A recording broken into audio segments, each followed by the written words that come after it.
This is our second to last class in our Stratford Shakespeare on Film series, and we are going to be looking at their film of Romeo and Juliet today. And before getting started, I just wanted to ask a bizarre question to you. Do you know, I'm sure all of you have seen Romeo and Juliet in one form or another, and I'm wondering, do any of you know what time of year Romeo and Juliet, the story, takes place in? Because I found a reference in the play when I was reading it that gave me that information, and I'm wondering if any of you caught that as well. What season, what month? Any thoughts on that? They mentioned about her birthday, but I didn't know the particular. They mentioned some holiday, but I didn't understand it, what it was. I'm sorry. Yes, and that's where footnotes come in very handy if you have a well footnoted version of Shakespeare's play.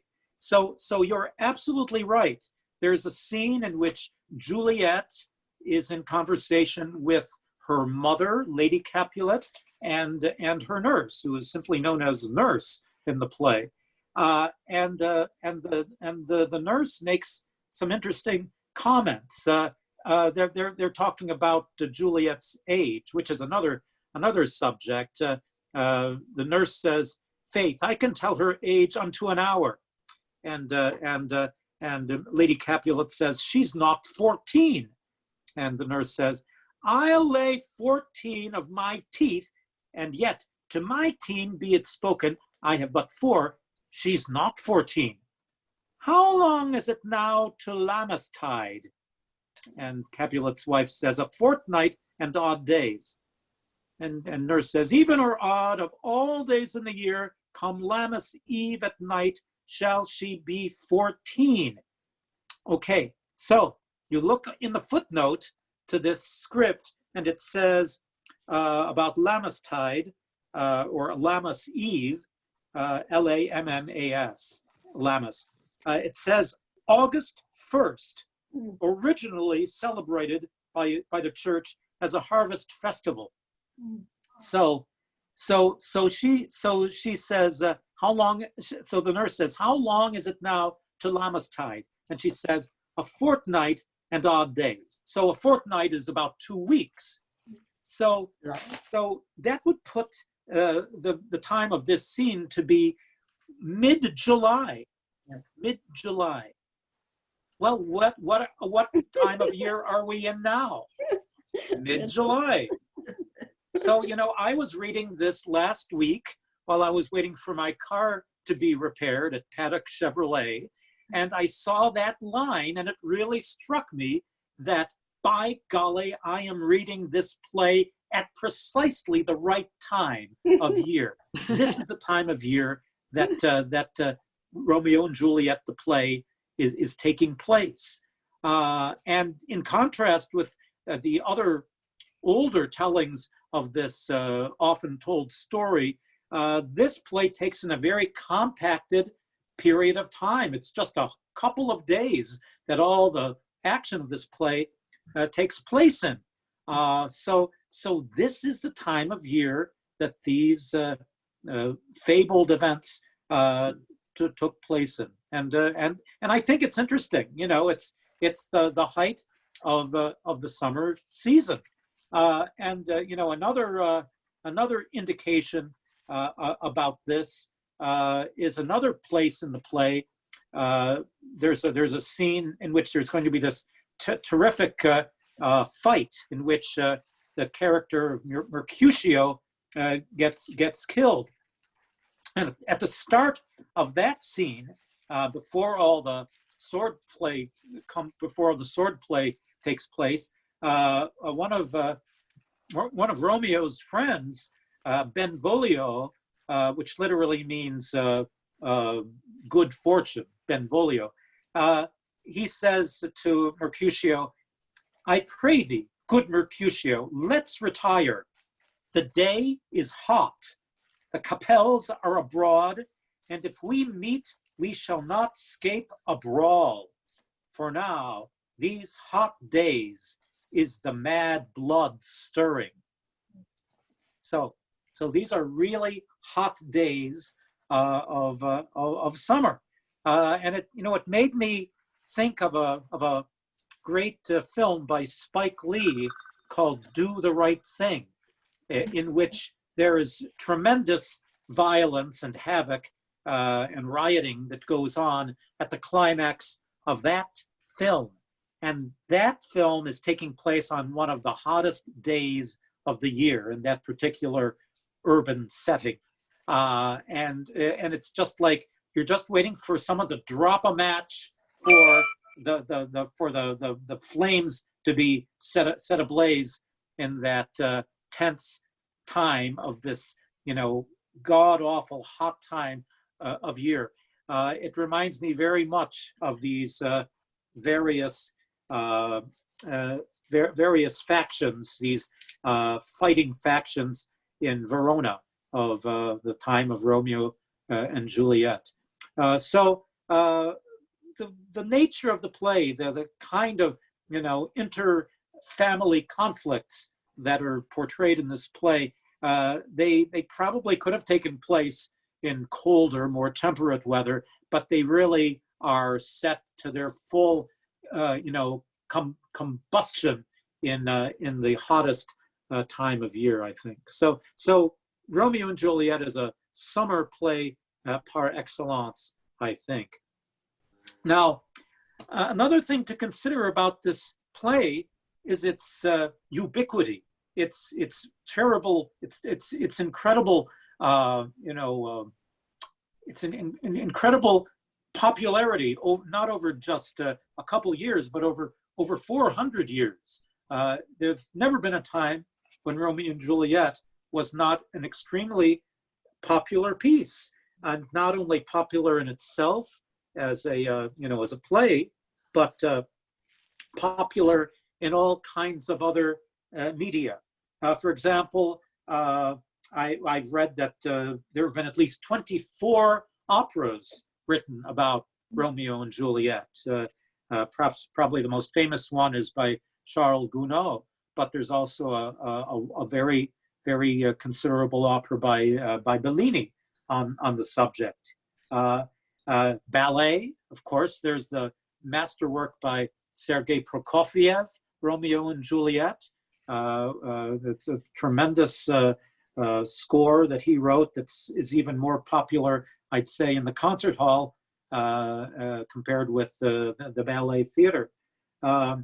Musicals, of course, there's the great American musical West Side Story that updates Romeo and Juliet to modern day New York.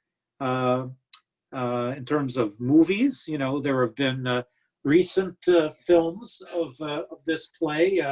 The famous film by Franco Zeffirelli with Olivia Hussey and Leonard Whiting as the two lovers, I think from 1967 or 1968.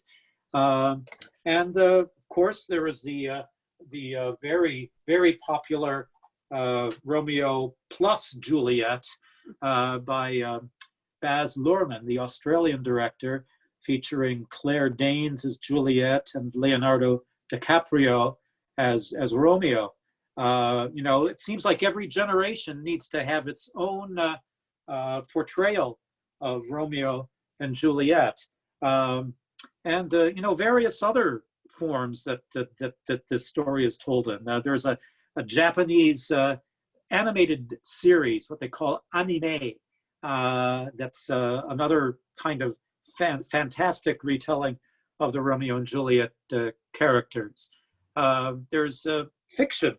I actually found, I don't know if you've seen books like this in the bookstore that have a format called Choose Your Own Adventure, in which you sort of make your own plot of the story depending on the numbers you choose or the pages you choose. And I found an entire novelistic setting of Romeo and Juliet done in this kind of choose your own adventure format. So you can make your own tragedy, or maybe even make it a happy ending Romeo and Juliet, if that's your wish to do.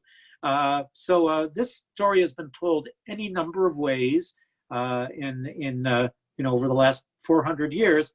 And I guess my question to you is, and I urge you to unmute yourselves to take part, what is it about the universal appeal of this story? I mean, Hamlet's popular, King Lear is popular, Macbeth is popular, but I would say to the average man in the street, it's Romeo and Juliet that they know and probably have seen it at one point or another. What is the appeal of this particular story? Any thoughts? Raise your hand if you have a thought on this. I see Susan's hand up. Okay. Yes, Susan? Yeah, well, you mentioned various sources about Shakespeare, and one that I've been reading lately is by Harold Bloom, and he calls it, his book is titled something like Shakespeare, the Invention of the Human. Yes. And this is a great, really great book. It's thick. It covers every play, and came out in the 1990s.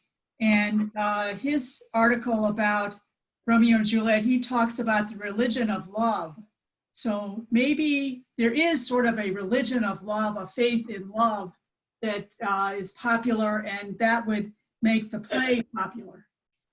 Okay, that's a really interesting image. I have that book as well, and he's a very good guide to these plays. So yes, I'm glad you've had that experience with that. The religion of love, boy, yeah. And there is some religious imagery in the play. There is a character who is a churchman, Friar Lawrence, but he doesn't really talk a lot about Christianity per se. I would say that if Friar Lawrence follows any religion, it may be that religion of love that you mentioned that Harold Bloom references. Let's see, I think Marie, I saw your hand up. I was just thinking, it's the element of humanity, so near yet impossible. Okay, yeah, that's very true. We have this play in which we seem to be, moving toward this happy, fulfillment of this love relationship, and it all goes sadly wrong as the play continues, and it's like the audience says, "Oh my golly, if they just done this or done that, it might have been an entirely different story." And it's just that the audience is full of what ifs. What if this person had done that action at the right time, we might have saved these two. It's a very human story indeed. Let's see. Who else? Gail, what would you like to? I was observe? thinking that it appeals to our desire to be youthful, and our and also the thing about being young and in love, and it also it's I don't know if they still read it in high school. I guess they do, but you do read it in high school. Most everybody did at the time I was in high school, and I think when I was working in the schools, I'm a social worker, I think they were still reading it. So I don't know, but that might, most people are aware of it because of that. Well, that's very true. And this is a play that is really, in a sense, taking the point of view of young people, of teenagers, and it's really taking their point of view in a sympathetic way. I think a lot of the source material for Shakespeare's play, older tellings of the story, really are telling the story from the point of view of a cautionary tale, basically that, oh, if you listen to your parents, this would not happen to you. It's basically really shaking a nasty finger or a warning finger against young people to not be in the situation of Romeo and Juliet. Listen to your elders, listen to your wise forebears, and you will succeed better than these two lamentable this lamentable pair. And Shakespeare, I think, takes again a more sympathetic point of view, suggesting that maybe this is a better way to question your elders, to really not treat love as something to be done in a wholly sort of moderate, very judicious kind of way, that it's something you have to embrace with both arms in the most passionate way you can, and don't listen to all the naysayers who would berate your particular love relationship. That this is something that's between you and your beloved, and everyone else can go hang. I think in a sense that is kind of what Shakespeare is kind of saying in his telling of the story. And to me, I think it's really kind of revolutionary, because I don't believe that people told this story from that point of view before Shakespeare. And the notion that there's wisdom in teenagers, people would laugh in your face in Elizabethan times if they, if you propose that point of view. So Shakespeare is kind of approaching this story from a different point of view. I would say it's really only in the 1950s, and after that, people start really thinking in terms of a demographic group known as teenager. That's really where the teenager takes center stage in our culture. But it really seems like that Shakespeare really is foretelling that situation in this play. We're astonished in that scene with the nurse and the Capulet mother. We're astonished to learn that Juliet is a few days slightly less than 14 years old. Shakespeare actually lowered Juliet's age from the age that is named in other tellings, older tellings of this story. Why did Shakespeare make Juliet so young?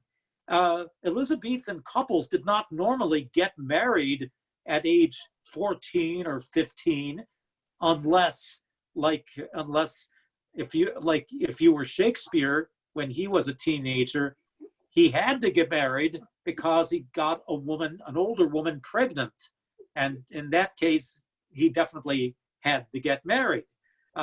And I think it was maybe about 18 when it happened. But here, Juliet's not 18; she's 14.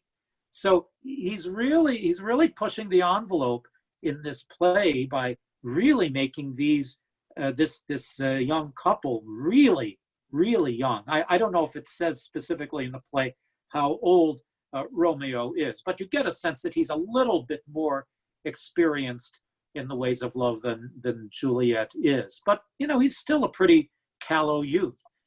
It's a very unusual thing to see a story like this told from that youthful a point of view.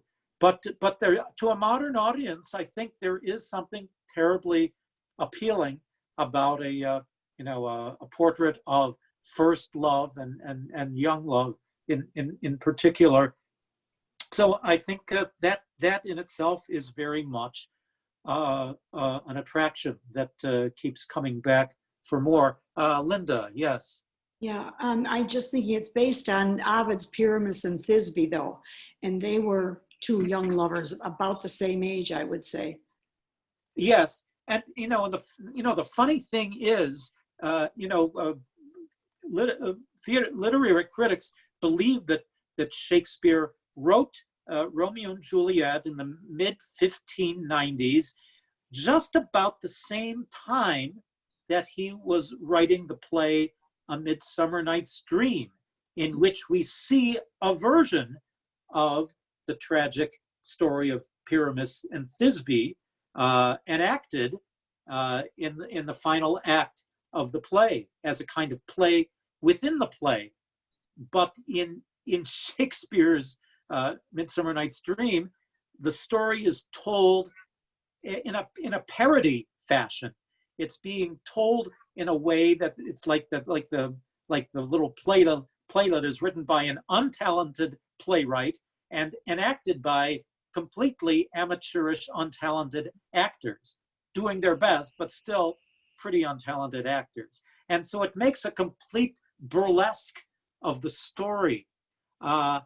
So it's so funny that Shakespeare would, in one play, tell the story, the basic same story, in a broad, parodistic way, and then in Romeo and Juliet tell the same story in a much richer, much more poetic, and much more serious tone.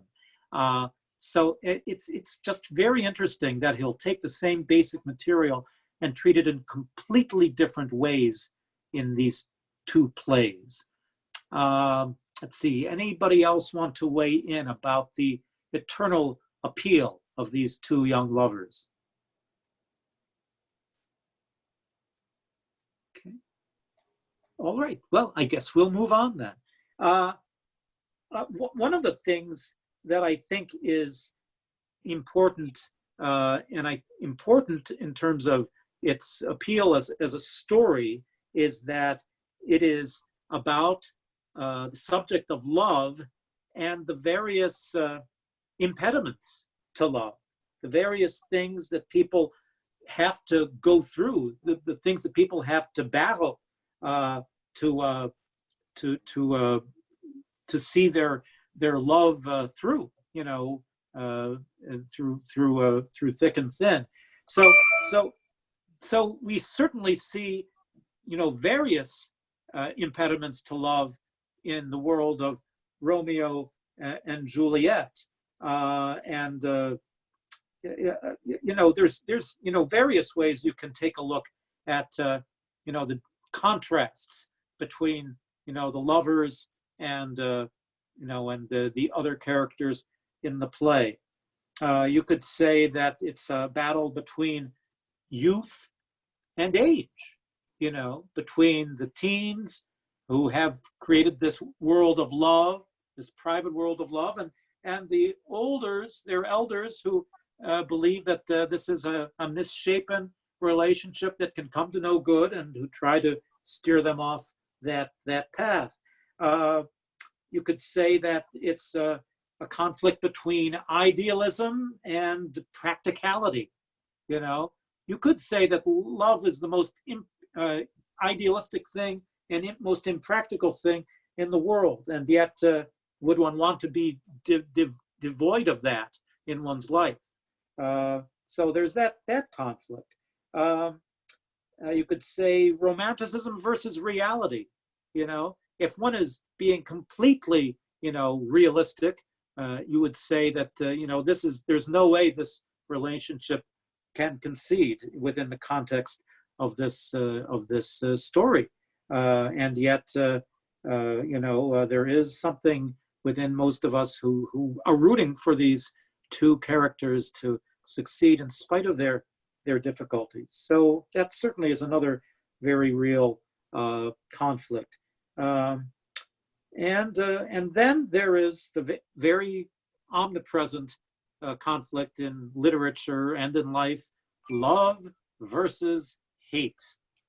I mean, that is ever with us from time immemorial to the present day.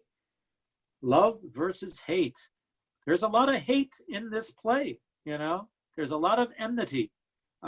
It's pretty tough to create an oasis of where hate is not allowed in a world like that.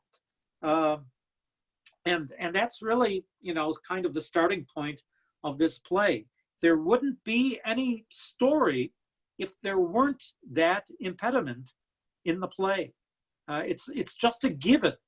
And it's, in this case, it's a case of two families: the Capulets, the family of Juliet, and the Montagues, the family of Romeo.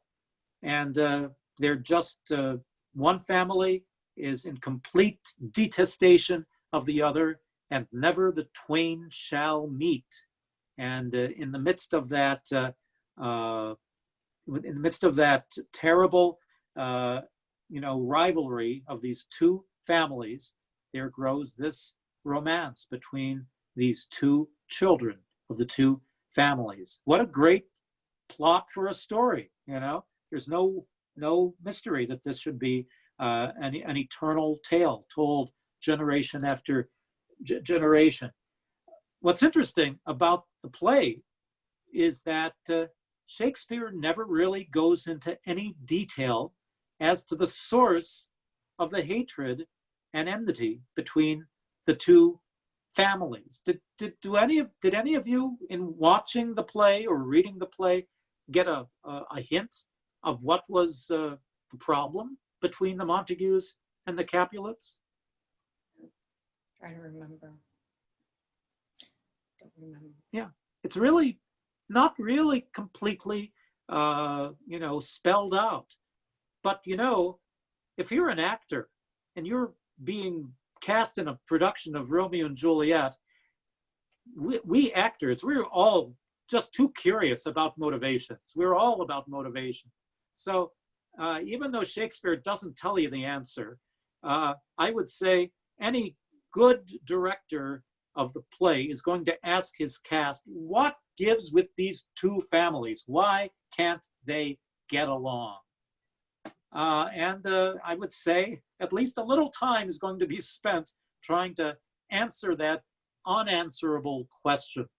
So have you got any theories? Do you have any thoughts on what might be the nub, what might be the seed that started this thing between the two families? I see Susan's hand up. Yeah, well, I don't see anything that really points directly to this, but I'd say it's probably about money, because they're both well-to-do families, and because money is always the thing that is really important to people, right? But they may not talk about it. Like I think the British have a tradition of never talking about money, and maybe that's sort of part of the reason why there's no mention of what's behind the feud. Okay, boy, I think that's a really good working theory. You get a sense that these two families are relatively well-to-do, that they don't have poverty lurking by their door. So, by all rights, they should be happy. But I mean, it's like, the old notion of keeping up with the Joneses. Let's say this play could be subtitled Keeping Up with the Capulets or Keeping Up with the Montagues. And there's always the notion that, these families living side by side, one family wants to one-up the other. And there's always that sense of, having the higher status, whether economically or socially speaking. You don't want to be shown up by, this other clan, this other prominent clan in town. So I think that that's really a pretty good, motivation. And, when the people at the Stratford Festival were putting this production together, I think that's one of the things that was mentioned in when they were working on this, the notion that at this time that Shakespeare wrote this play, this was sort of the start of, a burgeoning middle class, a mercantile class where people were starting to create fortunes based on trade, based on commerce, families dealing with banking or family dealing with importing and exporting goods and that sort of thing. And that you could very easily picture, the Montague or Capulet families as being among these very early, prosperous, upper middle class families. And maybe, there could be a sense that not only, which family is more living in greater luxury than the other, it could be something to do with political influence. If you're a wealthy, prominent family, you might hold more sway with the ruling class of the country or the city-state you belong to. So you might be better able to hobnob with the Prince of Verona, say, rather than your economic social rival. That certainly might be a good reason to hate your neighboring prosperous family. I think, for people who are going to be in a production of a play, that might be a good reason. Any other possible motivations that might be lurking in the background if you're doing a production of the Romeo and Juliet story? Yes, Ruth? Okay, I'm just throwing this into the mix. Okay. Totally different. Maybe it was a feud it's been going on for a long, long time, and maybe these people don't even know what started it way back when, and it could have been over land because that was very important to these, in that era. So I'm thinking that maybe, before all the things you just talked about money and business being important, that maybe this goes way back. And it's just something like the Hatfields and the McCoys. They couldn't even remember what started all this. Okay. And that's why Shakespeare didn't mention it, because it was almost forgotten. Yeah. So it very well could be kind of a territorial dispute, a dispute about turf, sort of turf wars. Well, and maybe that's a source of it as well. When those great Broadway writers, Leonard Bernstein and Arthur Lawrence and Stephen Sondheim and Jerome Robbins concocted West Side Story, it was Arthur Lawrence's contention that the strongest motivation for a retelling of Romeo and Juliet in the 20th century would be prejudice and intolerance.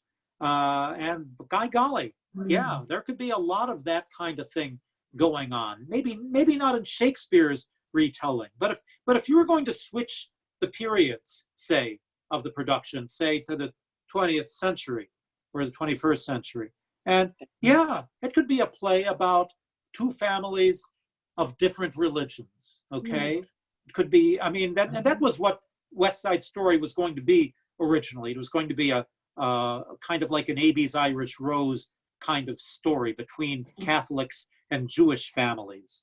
That certainly would have been an interesting take on the story as well. They decided instead to make it a racial kind of conflict between Latino youths and more, European, or descended young people. So that turned out to be the nub of it in that story. It could be racial. You could have a white family versus a black family. Have it be an interracial romance. That is the source of the story interest. There are any number of ways that you could give motivation to this family rivalry. There's all kinds of intolerances that people have in today's society and in years gone by, any number of things could set off a feud or a riot or what have you. But that notion of just someone being the other, a certain kind of difference, be it religious or racial or some other thing, would be enough to say, you can't mix in with people of that kind. It could be political. You could imagine a Romeo and Juliet where a family that supports conservative political causes would have nothing to do with family that supported liberal or progressive causes. Now there's a Romeo and Juliet for 2020, I'd say. That's what someone producing this play this year would have in their minds, I think. And I'm sure there are some current Romeo and Juliets of the present day in reality who probably are in that kind of a situation. So it may not have anything to do with money at all. It may just be that you think, your family thinks differently than another family or believes differently than another family. Yeah, this is a story that will never get dated, unfortunately. So it's definitely that kind of piece that will always be popular. Now, when did this story get started? That's, I think, an interesting tale in itself.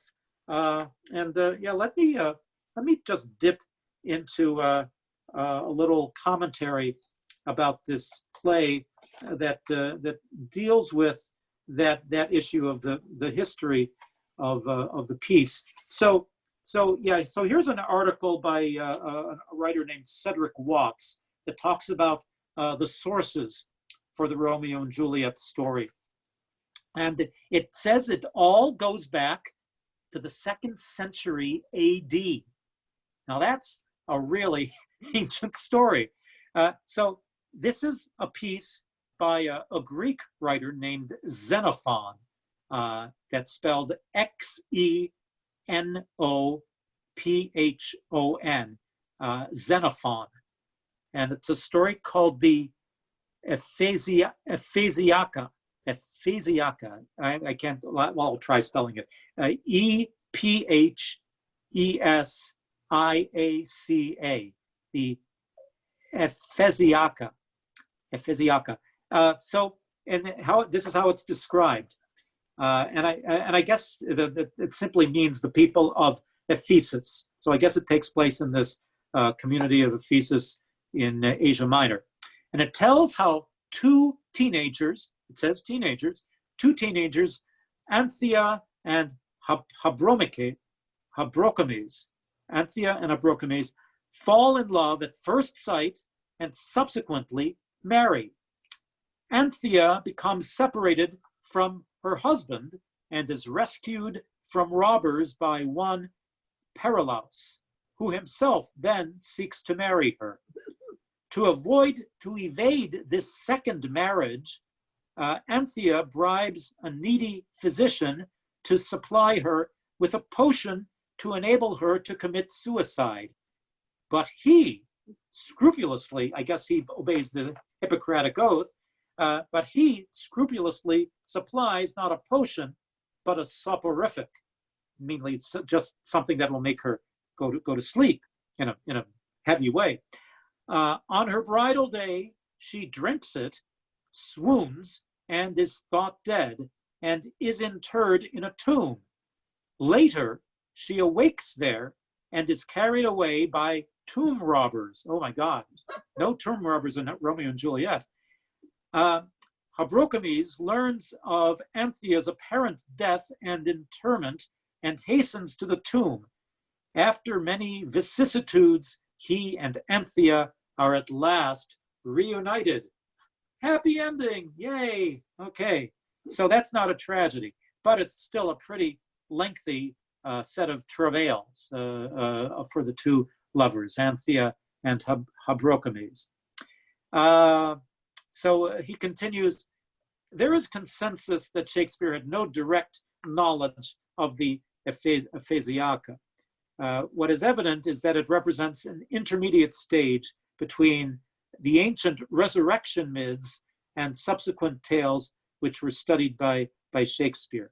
And so there are other stories of this ilk from that time of the late Greek and Roman Empire literary world.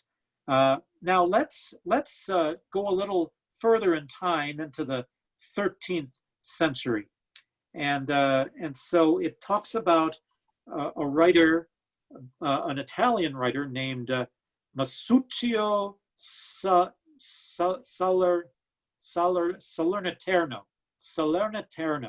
Let me just spell that: Salernitano. Salerniterno. Masuccio Salerniterno. The story of Mariotto and Giannozza of Siena. So this is circa 1476, okay? So, and this is the way the story is summarized. The two lovers are secretly married by a friar. Mariotto then quarrels with a citizen, kills him, and is banished. So very much like Shakespeare. Giannozza's irascible father urges her to marry a suitor he has chosen. So, after sending a message to forewarn her husband of her plan, she takes a sleeping potion provided by the friar and is thought dead and is entombed. The friar releases her, and she sails to Alexandria in the hope of meeting Mariotto there. But her message has not reached him, for the messenger has been captured by pirates, of course, by pirates. Hearing that she has died, Mariotto returns home, and while attempting to open the tomb, is arrested. He is beheaded, and Giannozza consequently dies of grief. Tragic ending. Okay, well, now it's a tragedy. But a slightly different tragedy. But still, you see in this telling from 1476, it's still has a lot of the ingredients that are in Shakespeare's play. Now we have a version in the 16th century by another Italian writer named Luigi da Porto. So the last name da, D-A, and Porto, P-O-R-T-O, da Porto. And here the story for the first time takes place in the city of Verona, and it features two leading families of the city, the Montecchi and the Cappelletti. So this is the roots of the place and the people that will be featured in Shakespeare's play. So it specifies a feud between their two families and says that Romeo met Julieta when he went to a ball in the hope of seeing a lady who had repulsed his courtship. So I never realized in Shakespeare's play that before Juliet, Romeo was in love with another young girl named Rosaline. And I wonder, where did Rosaline come from? Why did Shakespeare include her in the play? Well, da Porto includes this other young woman in his telling of the story. So he went to the ball in hope of seeing a lady who had repulsed his courtship. After his clandestine marriage to Giulietta, which Friar Lorenzo hopes will unite the feuding families, Romeo kills one Teobaldo and flees to Mantua. Giulietta takes the sleeping potion to avoid marriage to a suitor, a count, who is favored by her father. Friar Lorenzo's message to Romeo is entrusted to another friar who fails to deliver it, as Romeo is absent. Romeo, meanwhile, hearing that she is dead, has gone to the tomb and takes poison. Giulietta awakens, speaks with him, and embraces him. He dies, and she commits suicide by holding her breath. Now there's a wrinkle Shakespeare didn't take advantage of. Holding her breath. The parents, on learning of the circumstances, are reconciled, and the feud ends. So that's getting a lot closer to Shakespeare's plot, except for the holding one's breath at the end in the tomb. So there's a lot of these variants that Shakespeare takes advantage of. There's another Italian teller of the story by the last name of Bandello, B-A-N-D-E-L-L-O, Bandello, a few years after Porto, 1554. Da Porto, he was from 1530. So again, even in this time, the 16th century, it seems like this is a story that wants to get told about every generation by a new generation of storytellers. And finally, from a French version of the story, the story finally gets translated into English by a poet in 1562. The poet's name is Arthur Brooke, Brooke, Arthur Brooke. So his telling of the story is called The Tragical History of Romeus, not Romeo, but Romeus and Juliet. This is what many scholars believe is the main source for Shakespeare's play. But most critics, when they take a look at Arthur Brooks's epic poem, they'll say that, well, yeah, Shakespeare probably did base his play on it, but he infinitely enriched the storytelling, and he infinitely enriched the language of the story. So as an example, I think it might be worth us taking a little look at this main source for Shakespeare's play. And I have to warn you, it's certainly not it's not a great literary work by any means. And you'll say at the end that, yeah, Shakespeare really had to do a lot to make this come alive, theatrically speaking. So let's take a look at what we would call the balcony scene, okay? This is what even people who know nothing else about Shakespeare, they know the Shakespeare balcony scene in Romeo and Juliet. You know, the funny thing is, when Shakespeare wrote his play, they didn't have the word balcony in the English language. And if you read Shakespeare's play, you will look in vain for the word balcony.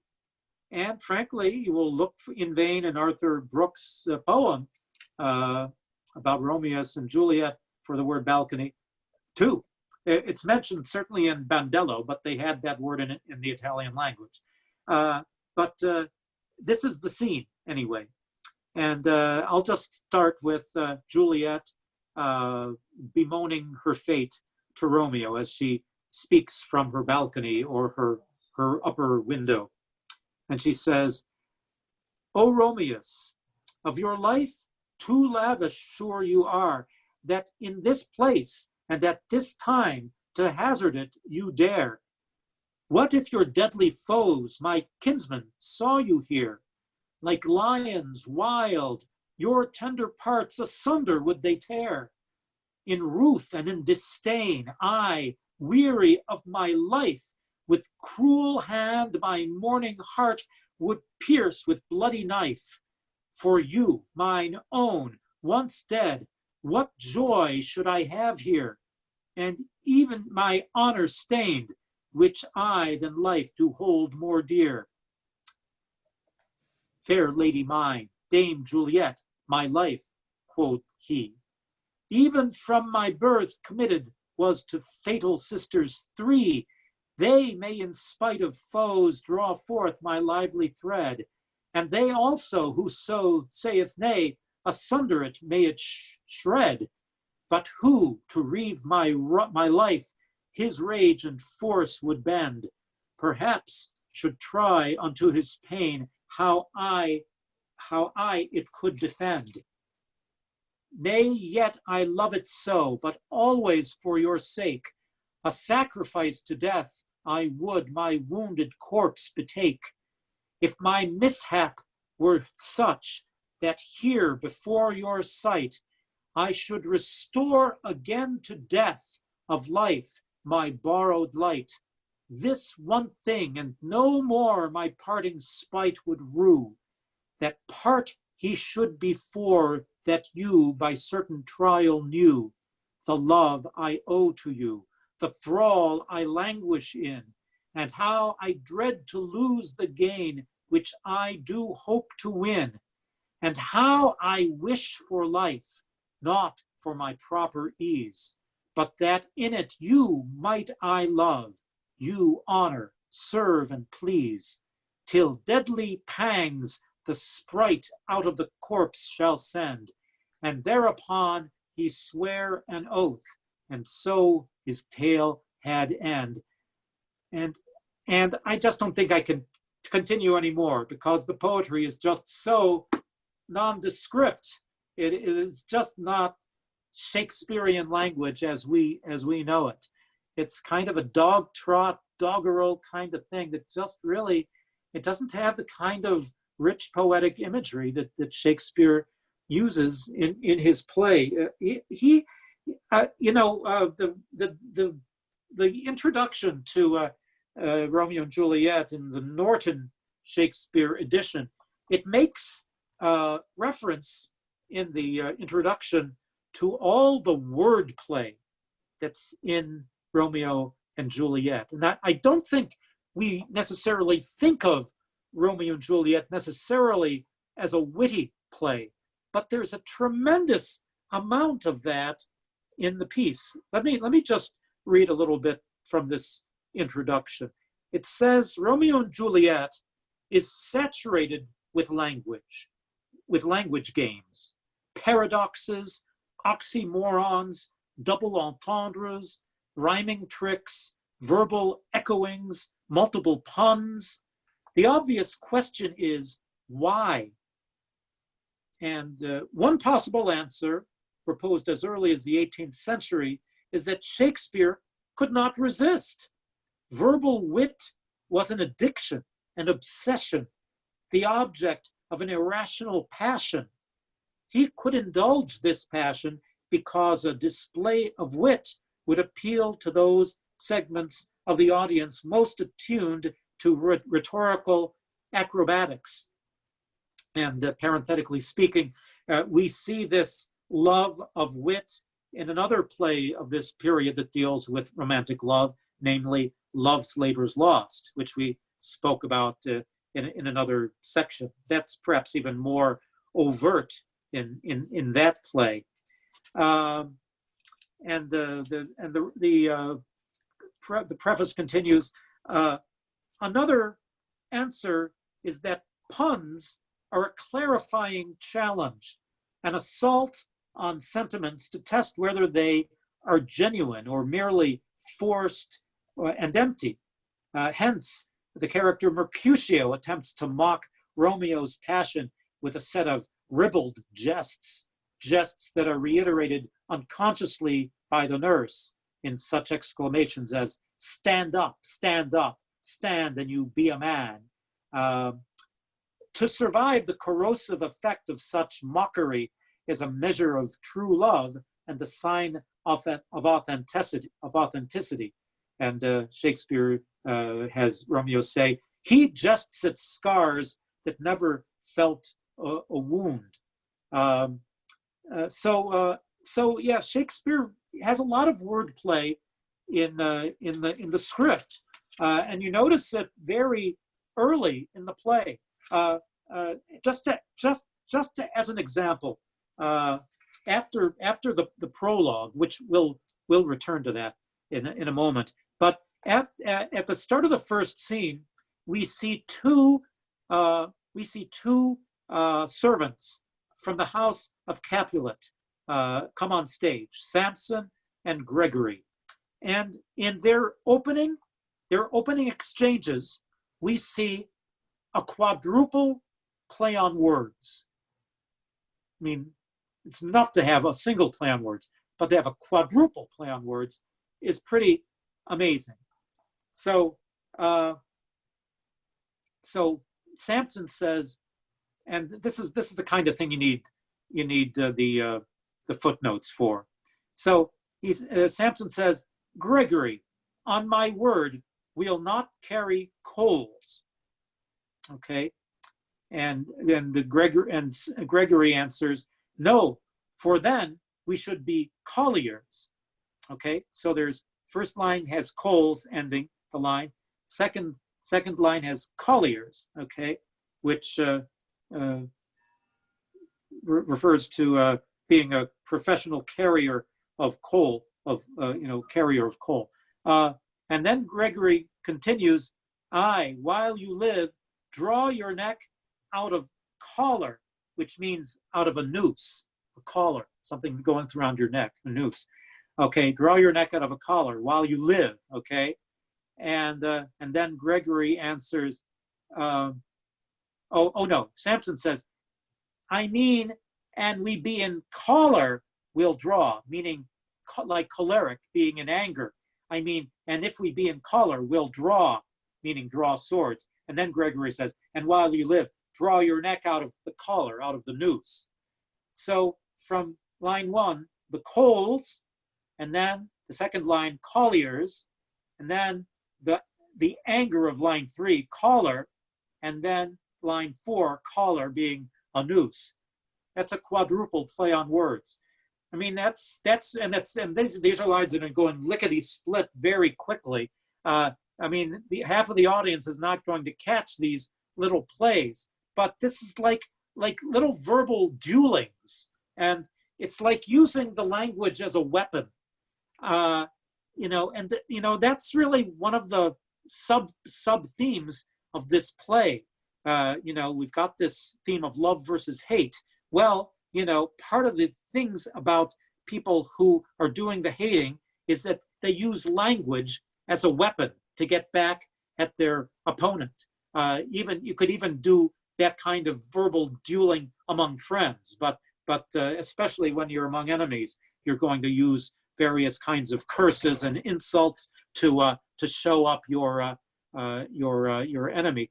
And this is what Shakespeare does time and time again in this play, using not just insults but verbal wit as a weapon.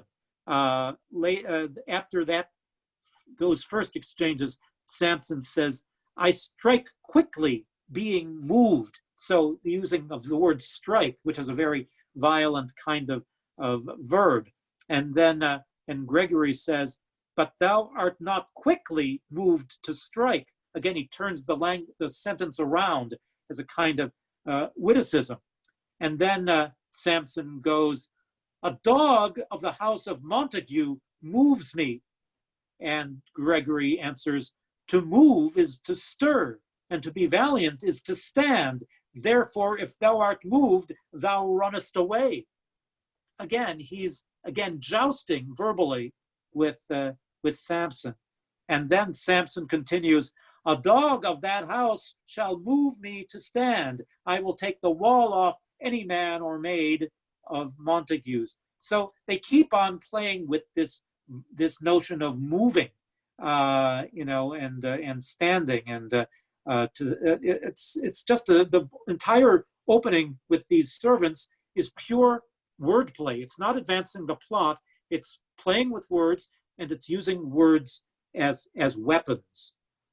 Now, another source of wordplay is using words to denote not hate, not enmity, but the language of love. So when we first meet Romeo and Juliet, in other words, when Romeo and Juliet first meet together, it's a very special moment because they meet not just saying their language, their dialogue in regular everyday prose, but they're speaking poetry. But it's not just everyday poetry. It's not just, say, rhyming couplets or blank verse. The very first exchanges they say to each other makes a sonnet. And a sonnet is the language of love par excellence. Of course, Shakespeare wrote his own magnificent sonnets in his own style, but there was an earlier form of the sonnet, an Italian form of the sonnet that was made famous by the Italian writer Petrarch. And of course, that name should ring a bell with you because Petrarch was also a key source for Shakespeare's other plays. And I think you will recall that there was the play that we looked at last week, Antony and Cleopatra. That's taken from a history by Petrarch. And I think also the other Roman plays, Julius Caesar and Coriolanus, also come from Petrarch's histories of Greek and Roman personalities, his brief lives. But Petrarch was also a very skilled poet, and it's the European, the Petrarchian style of sonnet that was most popular in poetry before Shakespeare set up his own sonnet style. Yes, Susan. Do you mean Plutarch? Is it Plutarch? Oh no! Oh, I'm sorry. I'm. Never mind. Never mind. My bad. My bad. You are correct. I'm wrong. I apologize. Okay, Plutarch. Yes. Okay. So Plutarch, he did the histories. Okay. Petrarch, he was the poet, and he was even a legendary romantic poet. And anyway, it's the Petrarchian sonnet that really was for the late medieval reader and lover to be the prime expressive form of love. So Shakespeare, I don't think he uses the Petrarchian form of the sonnet in this play, but it's the form that Shakespeare has been wont to use in his other works. And it's not usually a sonnet is a one-way street. It's from one lover to another. So this is a unique example of two lovers working, or two would-be lovers working together in exchanging lines, putting a sonnet together. So let me offer this interesting bit of wordplay between Romeo and Juliet. So it says, Romeo to Juliet, touching her hand for the first time, he says, if I profane with my unworthiest hand this holy shrine, the gentler sin is this: to my lips two blushing pilgrims ready stand to smooth that rough touch with a tender kiss. And then Juliet responds, good pilgrim, you do wrong your hand too much, which mannerly devotion shows in this. For saints have hands that pilgrims' hands do touch, and palm to palm is holy Palmer's kiss. And then they just exchange one line apiece. Romeo says, have not saints lips and holy Palmer's too? And Juliet responds, aye, pilgrims, lips that they must use in prayer. And Romeo says, oh then, dear saint, let lips do what hands do. They pray, grant thou, lest faith turn to despair. And Juliet answers, saints do not move, though grant for prayer's sake. And Romeo ends the sonnet by saying, then move not, while my prayer's effect I take. And at the climax of the poem, at the end of the poem, he kisses Juliet. What a tour de force! What a tour de force! And they continue on in rhyme after that, after completing that sonnet. Imagine sort of improvising a sonnet as they meet together. Juliet says, after Romeo kisses her, he says, thus from my lips, by thine, my sin is purged. And Juliet replies, then have my lips the sin that they have cooked, then have my lips the sin that they have took. And Romeo says, sin from thy lips, sin from my lips, O trespass, sweetly urged, give me my sin again. And that's his cue to kiss Juliet again. And then she says, completing the rhyme, you kiss by the book, and when she says you kissed by the book, she's basically in a witty way saying, you've learned the art of love from the great poets of the past, the great sonneteers of the past, like Petrarch. So she knows that Romeo, whatever else is going on in his life, she knows that he is a poetic soul, and he seems to have met a poetic soul mate, who's someone who can wield the language with the same kind of wit and craft and romantic touch that he does. What a great meet cute in world literature, maybe the first great meet cute in world literature.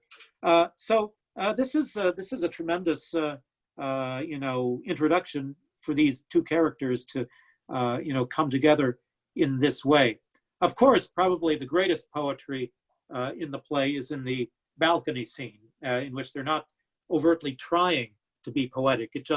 That just happens. It's the chemistry between them that allows them to be these incredibly poetic souls, speaking, one from the balcony and one from ground level. But here it's just, it's like they've entered this language of love in the midst of this very frenetic, busy, Capulet ball. They've entered this private world of love poetry, and Shakespeare really has made this a special moment that probably would have passed without the same kind of tour de force, poetically speaking, in any other telling of this story. Now, one of the interesting things about Shakespeare's works, particularly his tragedies, is that they don't always start out as tragedies. They start out pretty well. They start out engagingly. They have wit. They have comedy. They have maybe a little bit of byplay, little rivalry, byplay of rivals, but nothing really terribly serious. And with this play, you have all that plus this incredible love story coming, and and Romeo and Juliet get married by the friar by the end of Act 2. And if you just see the first two acts of the play, you might think this is just a jolly little romantic comedy. And then Shakespeare turns the tables on the audience. In Act 3, we have that horrible scene in which Tybalt kills Mercutio. And not only does he kill Mercutio in this furious duel, but Romeo tries to play the peacemaker, and in his attempt to be the peacemaker, he really is the person who, through a fluke, sets up Mercutio to be fatally skewered by Tybalt. And then, it becomes this gradual sinking down into tragic action, one after the other. The characters just can't seem to put a foot right after this murder or this killing of Mercutio in the play.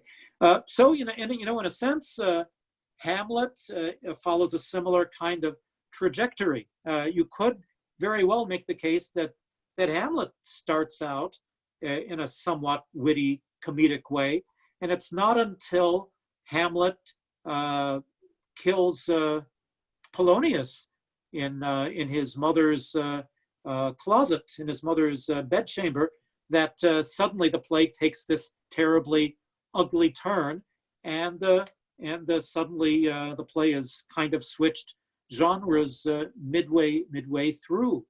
It's a very similar kind of thing with Romeo and Juliet.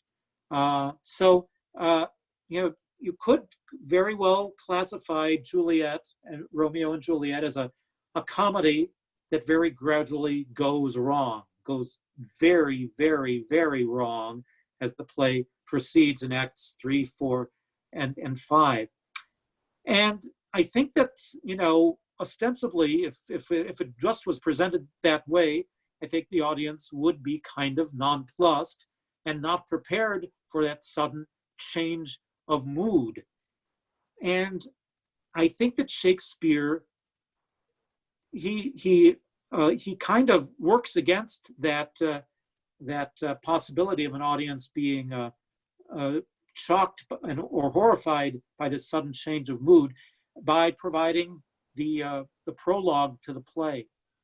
Because the prologue basically tells you in small the entire story and trajectory of the piece in a very short poem given by the character simply called chorus, okay? And basically in a 12-line poem, yes, it's a sonnet. In a 12-line sonnet, it gives this, it's actually a 14-line poem, the sonnet. It gives the entire trajectory of this play. So without this prologue, the audience might be going down the wrong road in terms of expecting what this play is going to be about. So let's hear this first sonnet that's in the play, given by chorus. Two households, both alike in dignity, in fair Verona, where we lay our scene. From ancient grudge break to new mutiny, where civil blood makes civil hands unclean. From forth the fatal loins of these two foes, a pair of star-crossed lovers take their life, whose misadventured piteous overthrows doth with their death bury their parents' strife.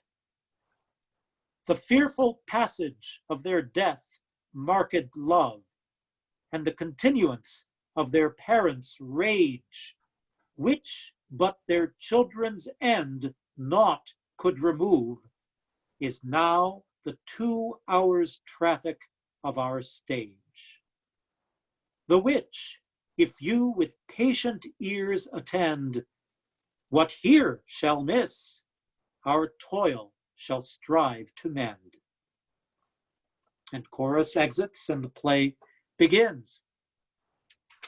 So if you're listening carefully at the beginning of the play, you will learn about these two households that are in ancient grudge in fair Verona. You'll hear about these star-crossed lovers coming from these families and with their death bury their parents' strife. The whole plot of the play is basically told in those few lines of the poem, and there it provides a context for the audience. It also provides audience suspense. What? Suspense, you say? Yeah. And I say this word in the Alfred Hitchcock sense of the word, because what Hitchcock, the master of suspense, what he meant by that word is that you give the audience information that the characters don't know.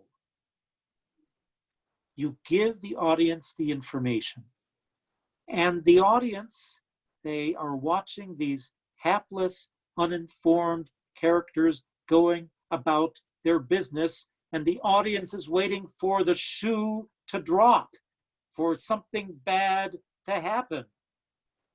And Shakespeare makes the audience wait 2 long acts before Mercutio gets it in the gut in the first scene of Act 3.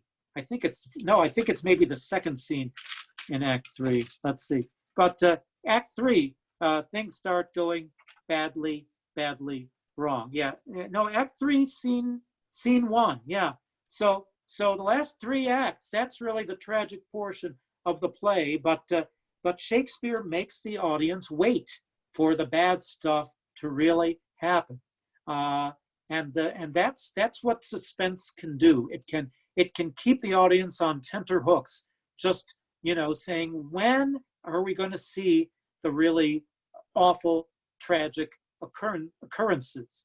And Shakespeare doesn't tip his hand until midway through the play. I timed the film of Romeo and Juliet that Stratford did of Romeo and Juliet, and I timed it as to when Mercutio actually gets killed, and in Revenge, where Romeo kills Tybalt in response to his friend being killed. And Romeo's killing of Tybalt comes precisely halfway through the play. And it's at that point that they take their intermission, right in the middle of Act 3, Scene 1, which is a very interesting choice. I don't know that many productions put their intermission right at that place, but it's at a place where tension is the highest, and that there's the audience is left with great question marks as to what's going to happen with Romeo. Isn't it great to have the audience being ushered into intermission, wondering what is going to happen to poor Romeo, as if we didn't know this play at all. But for those who come to the play fresh, and some people may, they are left, being being left with great unease at the end of that first half of the play.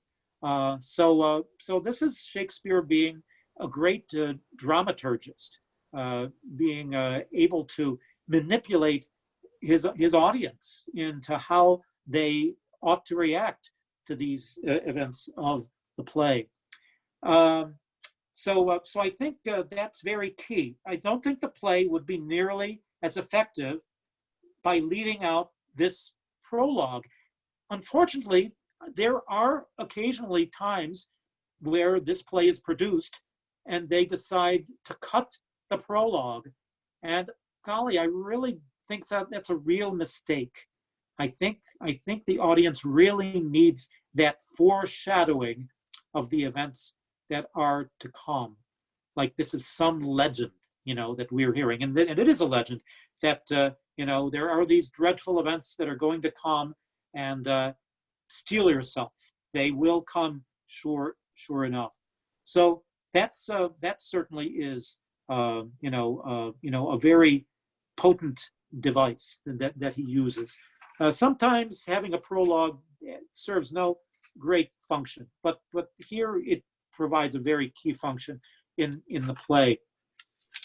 I think just a few remarks about the balcony scene. I mean, you can't avoid this scene when you're talking about this play. The play lives and dies literally on the success of this scene. One of the things that's key about the sequence is that Juliet is giving a monologue, but she is unaware that she is being overheard by Romeo. And I think at first she feels a little violated by that notion of saying, important things about her life and about her mind and heart by this unknown listener. And in this monologue, this soliloquy, she says to herself, or she thinks to herself, all deals with this idea about identity and labeling, identification. We put all kinds of labels on ourselves. And Juliet is wondering about the validity of these labels that we all use. Are we our identities? Are we our ID stickers? Are we our mailing address? Are we our computer email address? Does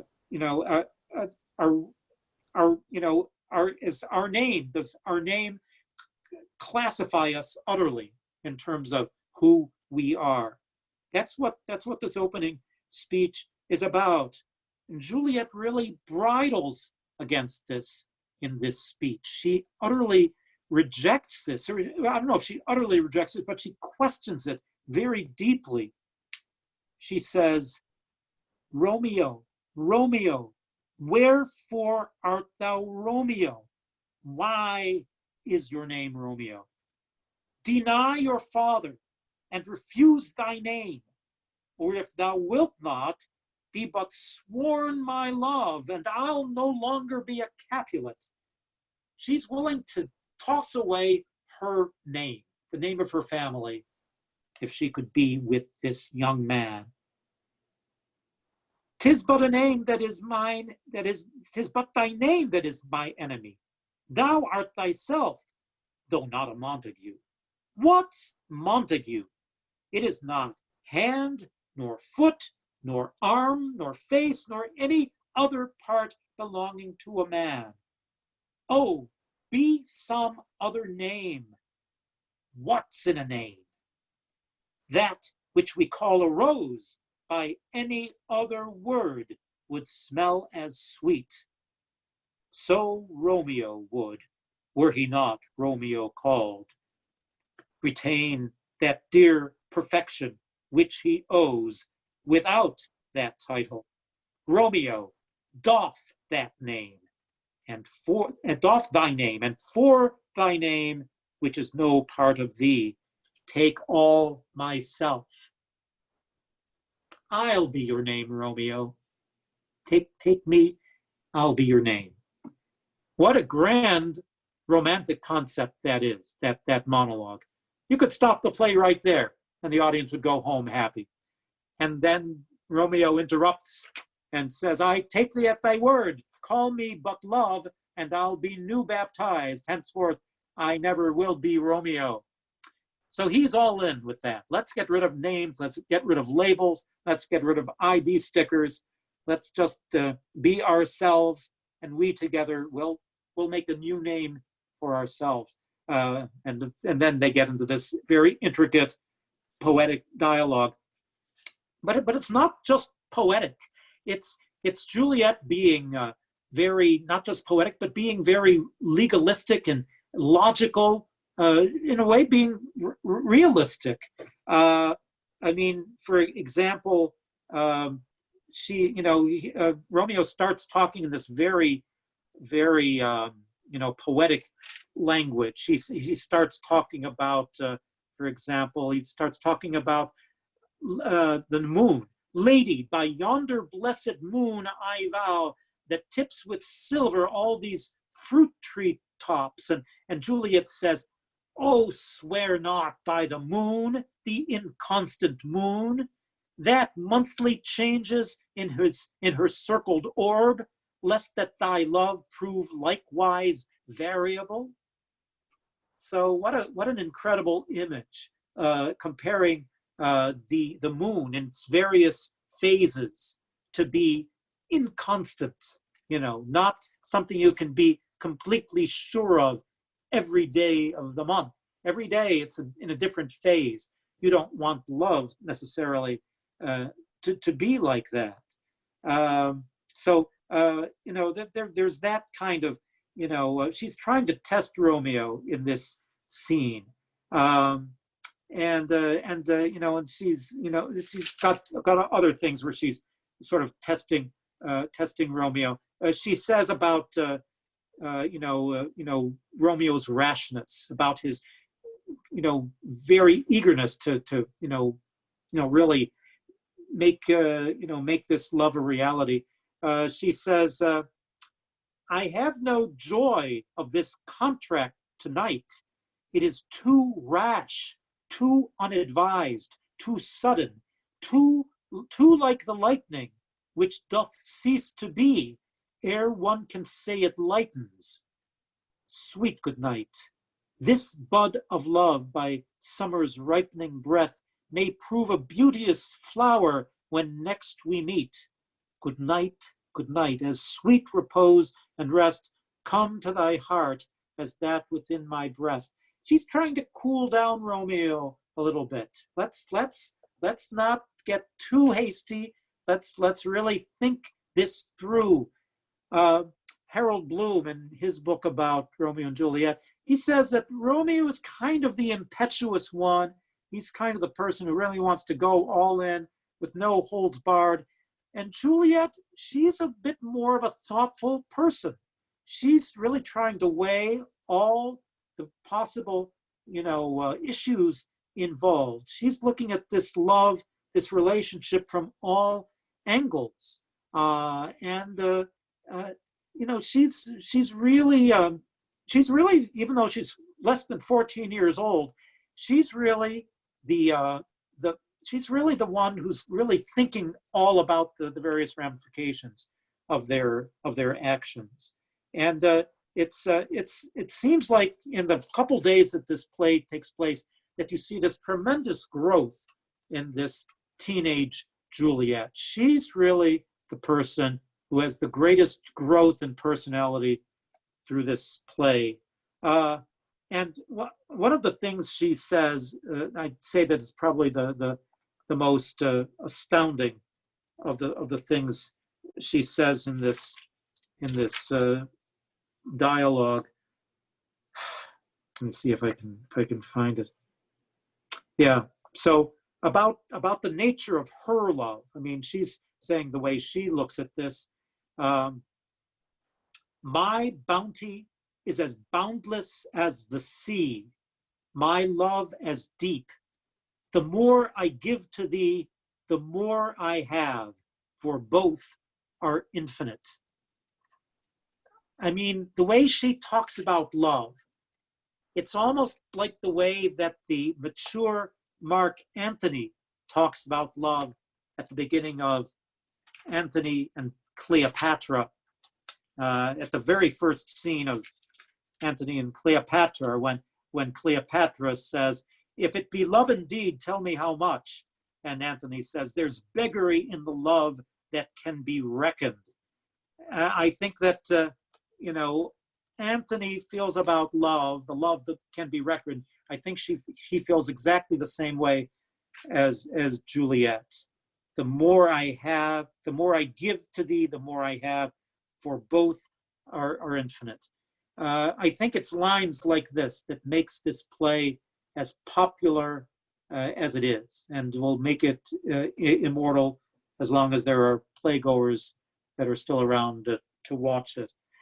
So we're sort of at time right now, and I'm just wondering if any of you would like to unmute yourselves and avail us of your opinions about this particular production of this play. It's a I'd say, pretty traditional view of the play, just in terms of the scenic scheme and the costumes. It didn't seem to be a production where they tried to translate this piece to another period. And I would say, in terms of the casting, I think they tried to cast fairly well to traditional type. So I'm wondering, within those parameters, how do you think they did as producers of this play? Let's see, I see Marianne, you're unmuted. Do you have a thought about this play for this production? There were characters in it that kind of just evolved more than being like a minor character, and they became their part. For example, the nurse, I thought she was so good in her part, and a real buffer for Juliet, and I enjoyed listening to her, and then she would have her little swigs. So she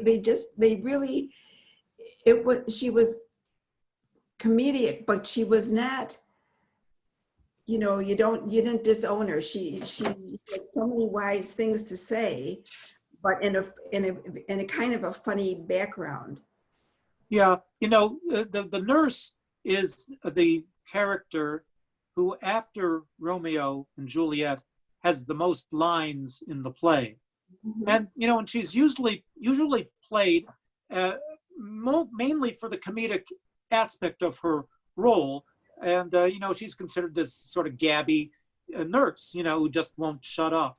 But yeah, I think the way she was played in this production, the actress Shauna McKenna, really, you know, made her a very three-dimensional human being. She wasn't just the comic relief, and yeah, and I thought she came across much more sympathetic in this production than she sometimes does in other productions. So thank you very much for that observation. I think also the character of Benvolio, also, you know, this is a pretty, I mean, they still cut the play, but sometimes they cut certain characters down to de-emphasize them. The character of Benvolio, I thought really came across as a much more prominent character in the proceedings. You don't see him in the latter acts, but in the first 3 acts, you see a lot of Benvolio. And I thought the actor who played him was really good. His name is Jamie Mack. I thought that was a really nice performance. He was also the understudy for Romeo in this production. Anyhow, but that's another character who I thought, you know, came across in a very big way in this play. You had another comment, Marianne? Well, it's an aside to that, but just so you realize, I did go and find the Bill Bryson book in our library, and they have several copies, so they're available. And just if people might be looking, I was able to, yeah. Okay. Thank you. Jim, I see you're unmuted. What did you think about this production? I did not see the play, but yet. My impression of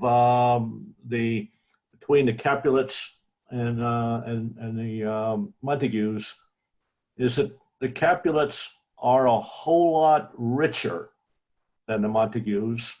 And they make, and a great deal of the play indicates just how rich the Capulets are. It doesn't indicate very much at all how poor, and that's my words, poor, how poor the Montagues are. And I think it's basically, maybe the feud between them is, you know, we got, you know, Juliet, we've got this really nice, rich guy for you to marry, and you're trying to marry this guy from the other side of the tracks.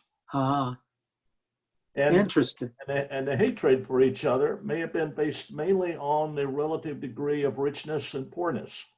Okay, that's really interesting observation.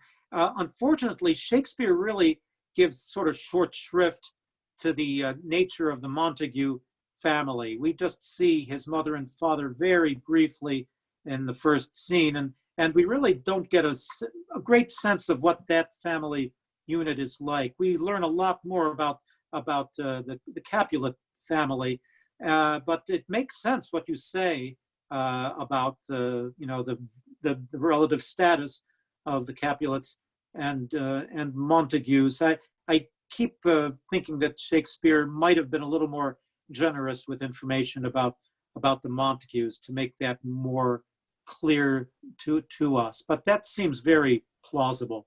Thank you. Linda, what about your point of view of this production? I thought. Hi. I just love the actress who played Juliet. I thought she did a wonderful job because she is very mature in some ways and very much a 14-year-old girl in other ways in the production. She just carried it off so well. Yeah, she stomps her feet and she yells at the nurse, and she's impatient that things aren't done more quickly. And I kind of enjoyed the fact that she could play both sides of that character pretty well. Yeah, it's definitely a very has a lot of dimensions to the character, and the fact that Shakespeare gives all these dimensions to a teenager. Again, what writer before Shakespeare had given such attention to such a young character? You know, this is really the start in literature of the teenager really being taken seriously as a serious person.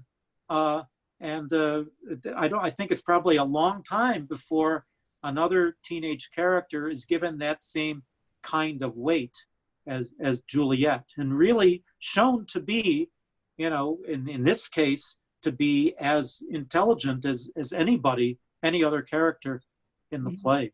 Yeah, it's truly an astonishing thing. And to think that that character would have been played by either a boy or a young man in Shakespeare's time, to give such a prominent female character in a Shakespeare play was very unusual, and probably unprecedented in Shakespeare's work, not to be replicated until Antony and Cleopatra, with the character of Cleopatra.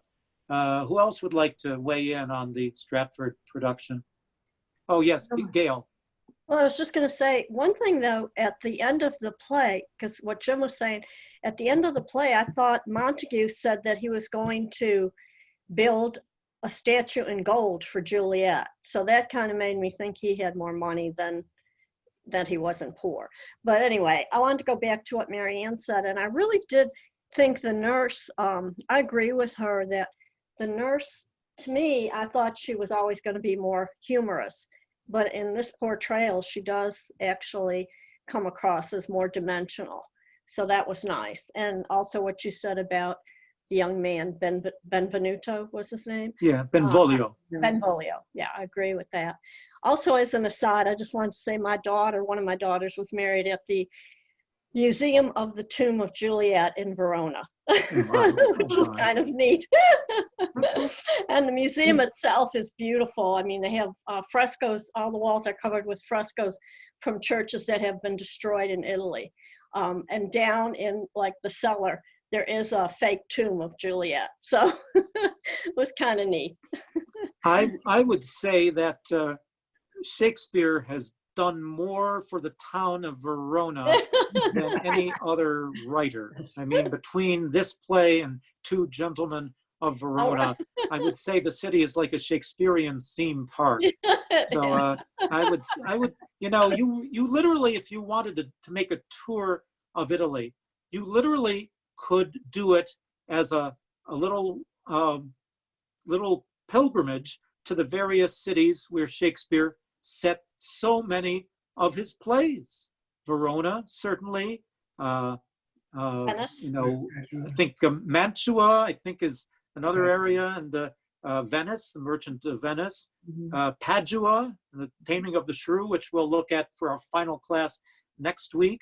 There's a lot of Italian comedy that Shakespeare adapted for his plays, particularly his comedies. And yeah, boy, I could imagine a travel agency setting up some kind of, Shakespearean tour of Italy, and it would be a really interesting delving both into Italian culture and Shakespearean literature. So that's a great idea for some of you who are travel-minded. Any other comments before we bring this clam bake to a close? On a tour, a lot of the Italian tours feature the romantic, quote, balcony scene, which is really not a balcony scene at all. It's not in that town. I think it's in Padua, but they say it was Romeo and Juliet's balcony, but it really wasn't. In Verona. Oh, there is one in Verona. There's the balcony. Yeah, they have a balcony in Verona also. Yeah, they just say it's not that. They just say it was not part of that play, but it's become it. It could be. It could be. Well,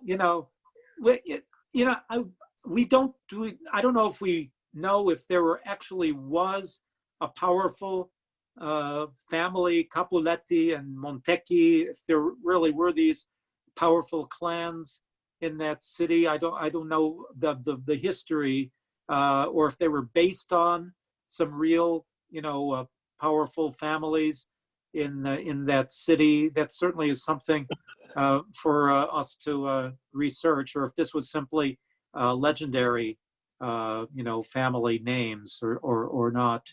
I don't know. We'll have to do a little more searching about that.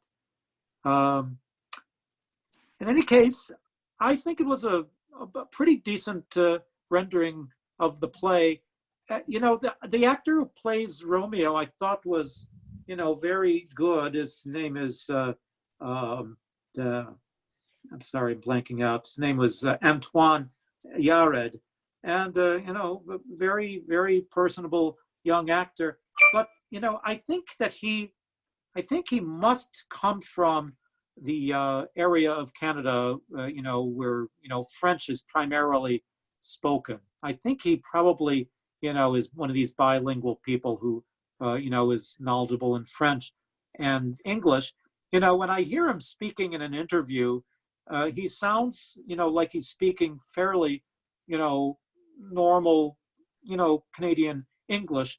But when he starts going into a poetic, into a poetic passage in a Shakespeare play, as in this piece, he starts speaking with a sense that it sounds like he's a Frenchman.